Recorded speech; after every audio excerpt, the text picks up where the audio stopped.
lisais en titre l'histoire de la Chine et Montargis étroitement liée. En 1919, de jeunes Chinois quittent leur pays pour étudier en France et certains s'installent à Montargis. Ces jeunes intellectuels ont contribué à la création du Parti communisme chinois. Théophile Mbaka et Grégoire Grichois.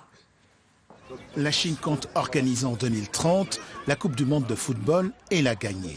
Pas étonnant que le président de la puissante fédération de football chinoise ait fait plus de 8000 km pour voir des jeunes pousses à l'entraînement et s'imprégner de l'engouement du public français pour le ballon rond. Je suis ravi d'avoir trouvé ici les raisons de la performance de l'équipe de France de football. Elle puise sa vitalité parmi ces jeunes joueurs. Et je ne doute pas d'un échange fructueux entre la France et la Chine. Merci au président de la Fédération chinoise de football, c'est pas tout à fait rien, 1,5 milliard d'habitants, il y a déjà 4 millions de licenciés, il y en aura probablement 10 millions assez bientôt. Ils organisent une Coupe du Monde et ici, au stade Béraud, on a un lycée juste à côté avec un internat qui est déjà avec des classes franco-chinoises. Et donc on a le projet d'accueillir des étudiants un siècle après, plus pour faire une révolution, mais pour faire du football.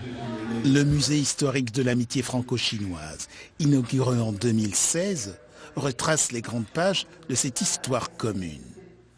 Montargis a honoré en grande pompe le plus montargois des Chinois, l'ambassadeur de Chine en France. Alors on vous remet une écharpe de maire, ça vous fera un souvenir. C'est l'écharpe du maire ou du député, des élus républicains. Et donc ça vous permettra d'avoir un souvenir de la France bleu, blanc, rouge. Diplôme de citoyen chinois, médaille d'or de la ville, une faïence de Jia, que d'émotion. Même si la ville de Montargis n'est pas une ville très grande, mais cette ville a joué un rôle irremplaçable dans l'histoire de la Chine et dans les relations sino-françaises. Montargis joue la carte de la séduction. La ville espère renforcer et développer des relations privilégiées avec l'Empire céleste.